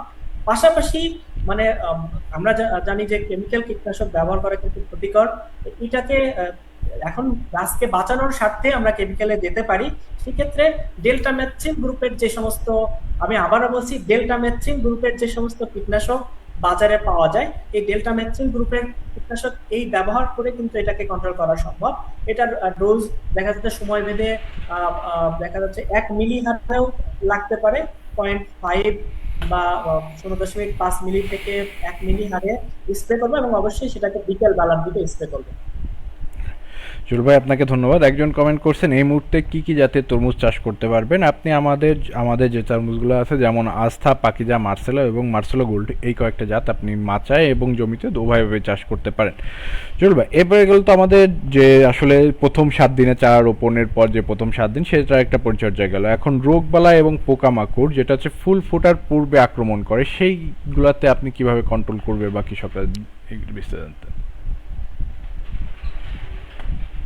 আচ্ছা, ধন্যবাদ অন্তরে। এখন কথা হচ্ছে কি যে আমাদের ফুল ফোটার আগে অর্থাৎ ফ্লাওয়ারিং এর আগে এক ধরনের সমস্যাগুলো দেখা যায়, ফ্লাওয়ারিং এর পরে আরেক ধরনের সমস্যাগুলো দেখা যায়, সাধারণত ভিন্ন ভিন্ন হয়ে থাকে। তো আমাদের প্রথম সমস্যা যদি বলি রোগবালাইয়ের ক্ষেত্রে এই মুহূর্তে অর্থাৎ আমরা যদি এখন মার্চ মাসে সুইং মানে বপন করি, মার্চ এপ্রিল মে এই সময়গুলোতে আসলে কয়েক ধরনের প্রবলেম বেশি দেখা যেতে পারে ছত্রাকজনিত সমস্যা। একটা হচ্ছে আপনার পাউডারি মিলডিউ বা ডাউনি মিলডিউ। পাউডারি মিলডিউ অর্থাৎ পাতার উপরে যে সমস্ত পাউডার ফর্মের যে ছত্রাকগুলো দেখা যায়, অনেক সময় পাউডার আকারে দেখা যায়। আর ডাউনি মিলডিউ যেটা পাতার উল্টা পাশে দেখা যায় যে একটু স্যাঁতস্যাঁতে টাইপের সবুজ বর্ণের, এই দেখা যায় যে সকালবেলা যদি পাতার উল্টা পাশে দেখা যায়, সেটা দেখা যায় যে স্যাঁতস্যাঁতে বর্ণ ধারণ করে আছে। তো প্রথমত আমাদের কাজ হবে যে এই ডাউনি মিলডিউ বা পাউডারি মিলডিউ যাতে জমিতে আসতেই না পারে। কারণ হচ্ছে কি, যখন এই পাউডারি মিলডিউ বা ডাউনি মিলডিউ চলে আসে, তখন কিন্তু সে অনেক ক্ষেত্রে মহামারী আকার ধারণ করতে পারে, দেখা যাচ্ছে গাছটাকে নষ্ট করে দিতে পারে। সূচনা শুরু হয়েছে নিচের পাতা থেকে। আমরা আগেই বলেছি যে মাটি শোধন না করলে দেখা যায় নিচের পাতা থেকে পাউডারি মিলডিউ বা ডাউনি মিলডিউ এর সূচনা হতে পারে। এজন্য অবশ্যই আমাদের প্রপার উপযুক্ত স্পেসিং, অর্থাৎ একটা গাছকে কিন্তু আমরা অনেক অনেক সময় কৃষক ভাইরা কিছু ভুল পদক্ষেপ নেন। সেটা হচ্ছে যে ঘন করে গাছ লাগান, বা গাছের নিচে বাতাস চলাচলের জন্য কিন্তু তেমন পরিবেশ থাকে না, যে কারণে কিন্তু ছত্রাকের একটা আক্রমণ থাকে। এই জন্য গাছের নিচের পাতাগুলা, বয়স্ক যে পাতাগুলো থাকে এগুলো যদি ছাঁটাই করে দেওয়া হয়, পাশাপাশি যে কিছু প্রিভেন্টিভ মেজার অর্থাৎ ম্যানকোজেব, প্রোপিনেপ, এই গ্রুপের যে ছত্রাকনাশক যেগুলো আসলে কন্টাক্ট অর্থাৎ স্পর্শ ভাবে কাজ করে, এগুলো যদি সপ্তাহে দেখা যায় যে একবার বা প্রয়োজন ক্ষেত্রে দুইবার যদি ব্যবহার করা হয়, সেক্ষেত্রে কিন্তু কোনো রোগ বালে মানে রোগ আসবে না, অর্থাৎ ছত্রাকজনিত সমস্যা কিন্তু আসবে না। যদি এরকম শিডিউল স্প্রের মাধ্যমে রাখা হয় তাহলে কিন্তু আসবে না। আর বাকি পাশাপাশি যদি প্রপার জায়গা দেওয়া হয় বা প্রপার স্পেসিং দেওয়া হয়, সেক্ষেত্রে কিন্তু অনেক ক্ষেত্রেই কিন্তু এরা কন্ট্রোল করা সম্ভব। এই জন্য অন্তত পক্ষে সপ্তাহে একটা স্প্রে ম্যানকোজেব অর্থাৎ ব্লু ম্যানকোজেব বাজারে যেভাবে পাওয়া যায় সেটা কিন্তু স্প্রে করতে পারে। অর্থাৎ পাশাপাশি অল্টারনেট হিসেবে আরেকটা প্রোপিনেপ গ্রুপের যে সমস্ত ছত্রাকনাশক বাজারে পাওয়া যায় এগুলো কিন্তু সে অনায়াসে ব্যবহার করতে পারে। এটা হচ্ছে আপনার কন্ট্যাক্ট বা স্পর্শক হিসেবে কাজ করে এবং একটা লেয়ার তৈরি করবে যাতে অন্যান্য যে রোগবালাই আছে এগুলো যাতে আসতে না পারে। এইগুলোর ভাবে যদি নেওয়া হয় তাহলে সেক্ষেত্রে কিন্তু ছত্রাকজনিত সমস্যা খুব একটা পাওয়া যাবে না। আরেকটা রোগ যেখানে দেখা যায় যে ফুল আকাশিক ফুটার কিন্তু ঠিক আগ মুহূর্তে একটা বিষয় দেখা যায়, সেটা হচ্ছে যে গামি স্টেম ব্লাইট বা আঠা ঝরা রোগ। হুম। এটা কিন্তু অনেক ক্ষেত্রে বীজ বাহিত। অনেক ক্ষেত্রে দেখা যায় যে আগের বছর কোন একটা বীজ জমিতে চাষ করছে, ওইটার জীবাণু রয়ে গেছে, পরবর্তীতে অ্যাটাক করতেছে। কিছু ক্ষেত্রে দেখা যায় বীজ বাহিত, কিছু ক্ষেত্রে দেখা যায় যে জমি থেকে আগে থেকে ছিল সেগুলা। এই জন্য অবশ্যই জমিটাকে শোধন করতে হবে, বীজটাকে ভালো মানের কোম্পানির থেকে নিতে হবে, যাতে গামি স্টেমলাইট কিন্তু বীজের মাধ্যমে অনেকাংশে বাংলাদেশে আসছে এবং এগুলো ছড়াচ্ছে। এই জন্য ভালো বীজটাকে প্রাধান্য দিতে হবে। দ্বিতীয়ত হচ্ছে যদি এটা হয়েই যায় তাহলে সেক্ষেত্রে কিন্তু খুব প্রাথমিক অবস্থায় কিন্তু ট্রিটমেন্ট নিলে কিন্তু এটা অনেকাংশেই মানে রিকভারি করা সম্ভব। এজন্য এই বিষয়টাকে সতর্কতা অবলম্বন করতে হবে। এবং এটা হওয়ার পরপরই যদি দেখা যায় আক্রান্ত দুই একটা গাছ দেখা যাচ্ছে, ওটা অবশ্যই ওখান থেকে সরিয়ে নিয়ে এমন একটা জায়গায় পুঁতে ফেলতে হবে, মাটির গভীরে পুঁতে ফেলতে হবে, যাতে ওটাকে আর ছড়াতে না পারে, এবং সাথে সাথে কিছু ছত্রাকনাশক স্প্রে মাধ্যমে দিতে পারে। এটা একটা বিষয়। আর একটা বিষয় হচ্ছে ফুল ফোটার আগে দেখা যাবে এগুলো হচ্ছে রোগ রোগ বালাই দেখা যায় এইরকম এই সময়টাতে এই রোগ বালাই গুলো বেশি দেখা যায়। আর পোকার ক্ষেত্রে যদি বলি, সেক্ষেত্রে শোষক পোকা। আমাদের কিন্তু বিভিন্ন ধরনের পোকা আছে, কিছু পোকা হচ্ছে পাতা খায়, কিছু পোকা হচ্ছে ছিদ্র করে, কিছু পোকা হচ্ছে শোষণ করে। তো এই সময় আসলে শোষক পোকার মানে উপস্থিতি কিন্তু বেশি দেখা যায়। যেমন হচ্ছে সাদামাছি, থ্রিপস, অ্যাফিড, এগুলো কিন্তু এই সময় উপস্থিতি বেশি দেখা যায়। এই জন্য এইগুলোকে কন্ট্রোল করার জন্য যাতে গাছের বয়স অর্থাৎ ফুল ফোটার আগের কথা বলতেছি, এই সময় কিন্তু ইমিডাক্লোপিড গ্রুপের যে কীটনাশক গুলো আছে, ইমিডাক্লোপিড কিন্তু তরল আকারে পাওয়া যায়, পাউডার আকারে পাওয়া যায়। আমরা অবশ্যই এই সময় পাউডার ফরম্যাট মানে যেটা আছে সেটাকে প্রাধান্য দিব, সেটাকে আমরা ব্যবহার করার চেষ্টা করবো, কারণ এই সময়ে পাউডার ফরম্যাটটা ব্যবহার করলে সবচেয়ে ভালো কাজ পাওয়া যায়। এবং এটা যখন স্প্রে করা হবে অবশ্যই পরিমিত মাত্রার ডোজ, গাছের বয়স, গাছের অবস্থা এগুলো বুঝে কিন্তু, এবং পোকামাকড়ের উপস্থিতি এগুলো কিন্তু বুঝে তারপরে স্প্রেতে যেতে হবে। স্প্রে কিন্তু আমার সর্বশেষ ধাপ। আগের ধাপ হচ্ছে অবশ্যই আঠালো ফাঁদ, হলুদ আঠালো ফাঁদ, নীল আঠালো ফাঁদ এবং বিভিন্ন pheromone trap, sex pheromone trap, এগুলো কিন্তু ব্যবহার করার প্রাথমিক পর্যায়ে কিন্তু এগুলো ব্যবহার করব। তারপরে এইখান থেকে ধারণা নিয়ে তারপরে কিন্তু আমরা একজন অভিজ্ঞ লোকের সাথে কথা বলে কিন্তু চাইলে আমাদের সাথে যোগাযোগ করেও কিন্তু পরামর্শ নিয়ে কিন্তু স্প্রে করা যেতে পারে। আবার কৃষকরা এখানে যে ভুলটা করে সেটা হচ্ছে যে অনেকগুলো কীটনাশক একসাথে করে, তখন থেকে অনেকগুলো কীটনাশক একসাথে স্প্রে করে গাছটাকে নষ্ট করে ফেলে এবং অতিরিক্ত মাত্রায় স্প্রে করা হয়। এই বিষয়টা খেয়াল রাখবো। পাশাপাশি এই সময়টাতে গাছের জন্য পুষ্টির যাতে অভাব না হয়, কারণ এই সময় ফুল ফোটার আগ মুহূর্তে কিন্তু যথেষ্ট পরিমাণে পানিতে রস থাকতে হবে। তারপরে হচ্ছে এই সময়টাতে কিন্তু বিভিন্ন পিজিআর ব্যবহার করা যেতে পারে, মানে অবস্থা বুঝে। গাছের কিছু খাদ্য অবশ্যই টপ ড্রেস অর্থাৎ উপরি প্রয়োগ, অর্থাৎ আমরা তো মূল জমিতে আমরা সার তো প্রয়োগ করি, উপরি প্রয়োগের জন্য যে সারগুলো প্রয়োজন এই সময় দিতে হবে। এবং ফুল ফোটার ঠিক আগ মুহূর্তে কিন্তু আমরা ইউরিয়া সারটাকে একটু অ্যাভয়েড করার চেষ্টা করবো, কারণ এই সময়টাতে ইউরিয়া সার দিলে গাছের বাড়তি হয় এবং দেখা যাচ্ছে যে ফুল আসতে কিন্তু একটু দেরি হয়ে যায়। এজন্য আমরা এই সময়টাতে পটাশ সারটা ব্যবহার করব, অর্থাৎ MOP sir, muriate of potash সারটা ব্যবহার করব। এটা স্প্রে আকারে হতে পারে, এসওপি আকারে পাওয়া যায়, সালফেট অফ পটাশ অর্থাৎ quick potash, rapid potash, fast potash নামে বাজারে বিভিন্ন রকমের পটাশ পাওয়া যায় যেখানে সালফারও থাকে। এটা কিন্তু আমরা স্প্রে আকারে রাখতে পারি। আর পোকার জন্য তো আমরা ইমিডাক্লোরমিড গ্রুপের কথা বললাম, এবং অতিরিক্ত পর্যায়ে গেলে সেটা আমরা ডায়াফেনথিউরন বা ডেল্টামেথ্রিন গ্রুপ এগুলো কিন্তু আমরা পর্যায়ক্রমে ব্যবহার করতে পারি, কিন্তু সেটা কিন্তু লাস্ট স্টেজে গিয়ে।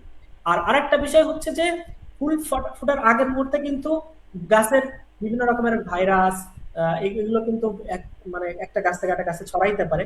যদি কোনো ভাইরাসের লক্ষণ আমরা দেখতে পাই তৎক্ষণাৎ ওই গাছ থেকে সরাই দিব। এবং বাজারে কিন্তু এখন চমৎকার কিছু ঔষধ পাওয়া যাচ্ছে, বা সেটা হচ্ছে যে ভাইরাসের বিরুদ্ধেও কিছু কাজ করে এরকম কিন্তু কিছু ওষুধ পাওয়া যায়। বিভিন্ন কোম্পানি এগুলো বাজারজাত করে থাকে, যেমন বায়োভাইরন, বায়োঅ্যান্টিন, এগুলো কিন্তু আমরা এই মুহূর্তে কিন্তু ব্যবহার করতে পারি। কারণ হচ্ছে এই সময়টাতে যদি আমরা এগুলো ব্যবহার করি সেক্ষেত্রে কিন্তু যদি ভাইরাস বা এর প্রবণতা কিছু থাকেও এগুলো কিন্তু কিছু কিছু অংশে কিন্তু এটাকে নির্মূল করা সম্ভব। এটা আমরা ফুল আসার আগ মুহূর্তে কিন্তু এই স্প্রে গুলো রাখবো, অর্থাৎ ছত্রাকনাশক, কীটনাশক, ভাইরাসের জন্য কিছু পিজিআর এবং পর্যাপ্ত পরিমাণে পানি, পুষ্টি ব্যবস্থাপনা এগুলো কিন্তু আমরা খুবই মাথায় রাখবো। আর এই সময়ে যেহেতু মাচায় গাছটাকে উঠানোর সময় এটা খুব খেয়াল করবো যে গাছ খুব বেশি বড় হওয়া যাওয়ার পরে কিন্তু এটা উঠানো এরকম বিষয়টা আগেই আমরা আগে ভাগে এটাকে সাপোর্ট দেওয়ার চেষ্টা করব। এবং কিছু প্রুনিং এই সময় করা যেতে পারে। দেখা যাচ্ছে যে শশার ক্ষেত্রে বা বিভিন্ন এই জাতীয় সবজির ক্ষেত্রে কিন্তু প্রুনিং কিছু ভালো একটা রেজাল্ট দেয়। সেক্ষেত্রে অবস্থা বুঝে কিন্তু আমরা প্রুনিং করতে পারি এবং প্রুনিং এর পরবর্তী বিষয়গুলো কিন্তু আমরা ফলো করতে পারি। ওকে ভাইয়া, ধন্যবাদ আপনাকে। আর একটা জিনিস সেটা হচ্ছে আমাদের এটা তো গেল যে ফুল ফোটার আগ মুহূর্তে বা ফুল ফোটার পূর্ব প্রস্তুতি। যখন ফুল থেকে ফলে রূপান্তরিত শুরু হবে তখন আসলে এই রোগবালাই তো অনেক ধরনের রোগবালাই আক্রমণ করে থাকে বা পোকামাকড় আক্রমণ করে থাকে, সেই সময় আসলে তারা কিভাবে পদক্ষেপ নেবে? ধন্যবাদ। আসলে ফুল যখন আসা শুরু হয়, অর্থাৎ প্রথমত দেখা যায় যে কিছু অংশ পুরুষ ফুল আসে, স্ত্রী ফুল আসে। যেহেতু মাছ জাতীয় ফসল অধিকাংশই হচ্ছে আপনার দুই ধরনের ফুল থাকে, স্ত্রী ফুল এবং পুরুষ ফুল, এবং দুই জায়গায় অবস্থান করে। গাছ দেখা যায় একই গাছে ভিন্ন ভিন্ন জায়গায় অবস্থান করার কারণে দেখা যাচ্ছে কিছু ফুল পুরুষ ফুল আলাদা অনেক ক্ষেত্রে আগে আসে, স্ত্রী ফুলটা পরে আসে। এটা খুব স্বাভাবিক। এখন যে বিষয়টা আছে যে সেটা হচ্ছে যে এই সময় আমাদের গাছের জন্য আসলে কি প্রয়োজন। আমরা প্রথমেই কিছুক্ষণ আগে বললাম যে এই সময় পটাশটার প্রয়োজন আছে, পাশাপাশি জিঙ্ক এবং বোরনের কিন্তু এই সময় খুবই প্রয়োজন। কারণ অনেক সময় জিঙ্ক বোরনের অভাবে কিন্তু ফুল ফল ঝরে যেতে পারে। আবার এই সময় আরেকটা ভাইটাল ইস্যু হচ্ছে যে এই সময় কিন্তু মাছি পোকার আক্রমণ খুব দারুণ ভাবে বেড়ে যায়। কারণ হচ্ছে মাছি পোকা কিন্তু এই সময়টাকে মানে এই সময় কিন্তু আমরা একটু আগেও বললাম যে একটা এক ধরনের পদার্থ নিঃসরণ করে আমাদের গোটস ফ্যামিলির যে সমস্ত মাছজাতীয় ফসলের যে সমস্ত উদ্ভিদগুলো এগুলো কিন্তু বিভিন্ন পদার্থ নিঃসরণ করে, এবং এটার আকর্ষণে কিন্তু মাছি পোকাটা চলে আসে। হ্যাঁ, এজন্য আমরা এই সময় সতর্কতা অবলম্বন হিসেবে এই সময় ফুল ফোটার দেখা যাচ্ছে কিছু একটা ফুল ফুটতেছে এই সময় কিন্তু আমরা সেক্স ফেরোমন ট্র্যাপ অর্থাৎ পানিবিহীন ট্র্যাপ পাওয়া যায়, মানে পানি যুক্ত ট্র্যাপ পাওয়া যায়। পানিবিহীনটা এখন বেশি ভালো, কারণ হচ্ছে এইখানে পানি চেঞ্জ করার একটা ঝামেলা থাকে না। এই জন্য আমরা জমির আইলে অর্থাৎ জমির যে প্রান্তিক অবস্থা আছে ওইখানে কিছু ব্যবহার করব, পাশাপাশি মাঝেও কিছু ব্যবহার করব। ব্যবহার করার এটা হচ্ছে পুরুষ যে মাছি পোকা এটা কন্ট্রোল করার জন্য। আর আমরা জানি মাছি পোকা আরেকটা জিনিস পছন্দ করি, সেটা হচ্ছে পচা জিনিস, অর্থাৎ পচা ফল, পচা পাতা, পচা লতা, শাখা প্রশাখা এগুলো যে পছন্দ করে, এবং অন্ধকার বা ছায়াযুক্ত স্থান সে পছন্দ করে। এই জন্য মাঠে যদি কোনো ধরনের পচা ফুল ফল বা লতা থাকে এগুলো কিন্তু সরাই ফেলতে হবে, কারণ এগুলো কিন্তু সে পছন্দ করে। এটার কারণে কিন্তু সে আকর্ষিত হয়ে আসতে পারে। আর পাশাপাশি কিছু আমরা এর আগেও বললাম মাছি পোকা দমনের জন্য মাটিতে স্প্রে করা, উপরে স্প্রে করা কিন্তু লাগতে পারে। পাশাপাশি ইয়েলো স্ট্রিকি ট্যাপ, তারপরে এগুলো কিন্তু আমরা অবশ্যই ব্যবহার করবো। তারপরে যদি প্রয়োজন হয় সেক্ষেত্রে আমরা কীটনাশকে যেতে পারি। সেক্ষেত্রে কিন্তু বিভিন্ন অবস্থা বুঝে কিন্তু অভিজ্ঞতার পরামর্শ নিয়ে কিন্তু আমরা বিকেল বেলার দিকে কিছুটা স্প্রে করার অবকাশ থাকবে। পাশাপাশি হচ্ছে এই সময়ে আরেকটা রোগের আক্রমণ হতে পারে, সেটা হচ্ছে যে ছত্রাকজনিত সমস্যার কারণে দেখা যাচ্ছে যে ফল পচে যাচ্ছে বা পরাগায়নের সমস্যা হচ্ছে। পরাগায়ন কিন্তু আমরা জানি পুরুষ ফুল স্ত্রী ফুলের রেশিওটি মানে দেখা যাচ্ছে কম বেশি থাকলে পরাগায়নটা, আবার দেখা যাচ্ছে অতিরিক্ত তাপমাত্রা থাকলে পরাগায়নটা বাধাগ্রস্ত হয়, অতিরিক্ত কম তাপমাত্রা থাকলে বাধাগ্রস্ত হয়। এজন্য আমরা প্রয়োজন সাপেক্ষে হাত পরাগায়ন বা হ্যান্ড পলিনেশন করে দিতে পারি। পাশাপাশি জিঙ্ক বোরন স্প্রে করব। এবং আরেকটা বিষয় হচ্ছে যে এই সময়টাতে কোনো ভারী ধরনের কীটনাশক ব্যবহার করব না, কারণ এই সময় যদি আমরা ভারী ধরনের কীটনাশক ব্যবহার করি তাহলে সেক্ষেত্রে কিন্তু ফুল ফলের পরাগায়নটা ব্যাহত হবে, কারণ ওই ধরনের পোকা কিন্তু মারা যাবে, উপকারী পোকাগুলো মারা যাবে, পাশাপাশি অপকারী পোকা তো মারা যাবে। এই জন্য এই সময় স্প্রে ক্ষেত্রে খুবই সতর্কতা। কিছু কিছু কীটনাশক আছে, এগুলো যদি স্প্রে করা হয় সেক্ষেত্রে ফুল ফল ঝরেও যাওয়ার প্রবণতা দেখা যায়। এই জন্য এই সময়টাতে আসলে গাছে ফুল ফল ফোটার আগে কিন্তু রোগবালাই বেশি দেখা যায়, ফোটার পরে কিন্তু কম দেখা যায়, সেটা হচ্ছে ফল কেন্দ্রিক রোগবালাই দেখা যায়। এই জন্য অবশ্যই আর একটা বিষয় হচ্ছে যে যে সময়টাতে আমি বাজারজাত করব, যেমন শশার ক্ষেত্রে কিন্তু তুমি 2-3 দিন পর পর বা একদিন পর পর কিন্তু হারভেস্ট করা যায়। সেক্ষেত্রে অবশ্যই হারভেস্ট করার পরে কিন্তু স্প্রে যদি প্রয়োজন হয়, না পারতেই আমরা স্প্রে করব। দেখা যাচ্ছে যে আমি যে ফলটাকে স্প্রের মাধ্যমে বিষাক্ত করে ফেললাম, এটা আমার পরিবার, আপনার পরিবার, কৃষক ভাই নিজেও খাচ্ছে, সেটা তো আমরা অবশ্যই, সবাই হ্যাঁ। কিন্তু ক্ষতিগ্রস্ত হচ্ছে। এই জন্য এই সময় এই সময় কিন্তু স্প্রের ক্ষেত্রে খুব সতর্কতা অবলম্বন করতে হবে। পাশাপাশি এই সময়ে যাতে বাতাস চলাচল করতে পারে, এই জন্য অতিরিক্ত ঘন গাছ আমরা এই সময় মানে আমরা লাগাবো না, এবং এর আগে যত সম্ভব প্রুনিং করে দেওয়ার ব্যবস্থা করব। অতিরিক্ত ডালপালা কিন্তু ছাঁটাই করে দিতে হবে। আর এই সময় যে মাছি পোকা বা ছিদ্রকারী পোকা, আরেকটা বিষয় হচ্ছে যে এই সময়টা কিন্তু যে ছত্রাকের আক্রমণ হওয়ার প্রতিরোধ, আমরা যে আগে বললাম যে ম্যানকোজেব, প্রোপিনেম, এই গ্রুপের ছত্রাক কিছুগুলো কিন্তু মানে ব্যবহার করব, এবং পাশাপাশি সতর্ক অবস্থানে থাকবো। দেখা যাচ্ছে যে রোগ হয়ে গাছ নষ্ট হওয়ার পরে কৃষক ভাইরা দোকানে ছোটাছুটি করে বা বিভিন্ন জায়গায় ছোটাছুটি করে গাছটাকে বাঁচানোর জন্য। এই জন্য অবশ্যই এই সময়টাতে সতর্ক অবলম্বন করবে। বিকেল বেলার দিকে গাছের কাছে গিয়ে গিয়ে গাছের সাথে দরকার হয় কথা বলবো। এটা আক্ষরিক অর্থে বললাম আর কি, যে আসলে গাছের পরিচর্যা নেওয়ার জন্য খুব এই সময়টাতে খুব বেশি আহ কাছে থাকার চেষ্টা করবো। আর একটা বিষয় হচ্ছে যে এই সময় কিন্তু উইল্টিং হওয়ার প্রবণতা থাকে, ফুল ফল হয়। যে দেখো উইল্টিং কিন্তু বিভিন্ন কারণে হইতে পারে। এই জন্য সেচ দেওয়ার ক্ষেত্রে আমি আর আগেও বলছি যে 7 দিন বয়স বা 7 থেকে 10 দিনের সময় সেচ দেওয়ার ক্ষেত্রে আমরা 2 থেকে 3 দিন আগে আমরা কার্বনডাজিম গ্রুপের ছত্রাকনাশক গুঁড়া স্প্রে করবো। এই সময়টাও কিন্তু আমরা গুঁড়া আগে কার্বনডাজিম এই গ্রুপের ছত্রাকনাশক স্প্রে করার পরে কিন্তু আমরা সেচ দিব। পাশাপাশি যদি দেখি যে গাছ হুট করে মারা যাচ্ছে, এটা কিন্তু ব্যাকটেরিয়াল উইল্টের একটা লক্ষণ, তাহলে সেক্ষেত্রে আমরা কিন্তু পানি দেওয়া বন্ধ করে ব্যবস্থা নিয়ে, যেমন ব্যাকটেরিয়াল উইল্টের ক্ষেত্রে কিন্তু কিছু ব্যবস্থাপনা আছে। সেক্ষেত্রে মাটি কিন্তু শোধন করলে কিন্তু ব্যাকটেরিয়া উইল্ট কিন্তু অনেকাংশে কমে যায়। যদি হয়ে যায় সেক্ষেত্রে সর্বশেষ ব্যবস্থা হিসেবে কেমিক্যাল, অর্থাৎ স্ট্রেপ্টোমাইসিন সালফেট গ্রুপের যে সমস্ত কীটনাশক বাজারে পাওয়া যায়, ওইটা কিন্তু আমরা গুঁড়াতে, শুধু গুঁড়াতে স্প্রে করে দিব। আর কয়েকদিন ব্যাকটেরিয়া যেহেতু পানির মাধ্যমে অনেক ভালো দ্রুত ছড়ায়, এই জন্য পানি দেওয়া 2-1 দিন বন্ধ করে তারপরে কিন্তু আমরা স্প্রেটা করে তারপরে আমাদের পানি দেওয়ার কাজটা সম্পূর্ণ করবো। এবং এই সময় কোনোভাবেই যাতে অতিরিক্ত স্প্রে না, আমি বারবার যেহেতু বলতেছি, কারণ হচ্ছে এটা হচ্ছে কৃষক ভাইরা অনেক সময় বুঝতে পারে না, 2-3টা কীটনাশক একসাথে ককটেল করে দেয়, এটাকে অ্যাভয়েড করতে হবে এই সময়। ধন্যবাদ জহিরুল ভাই আপনাকে। আমরা প্রায় আমাদের লাইভের শেষ পর্যায়ে চলে আসছি। এখন আপনারা আসলে যারা যদি কোনো এই লাইভে যদি কোনোভাবে কোনো কিছু বুঝতে অসুবিধা হয়, বা আপনারা যদি লাইভের মাঝখান থেকে শুরু করে থাকেন, তাহলে পরে অনুরোধ করব আপনাদেরকে লাইভটাকে পুরো দেখার জন্য, অথবা যে কোনো প্রয়োজনে আমাদের হটলাইন নাম্বারে যোগাযোগ করতে পারেন। আমাদের হটলাইন নাম্বার হচ্ছে 01708 121111 নাম্বারে। আমাদের অবশ্যই সকাল 9টা থেকে বিকেল 5টার ভিতর যোগাযোগ করবেন। আমাদের রিসার্চার ভাইরা আছে, যেমন আছেন রহিরুল ভাই আছেন এবং অন্যান্য বিশেষ রিসার্চাররা আছেন, তারা আপনাদেরকে সবসময় সহযোগিতা করবেন।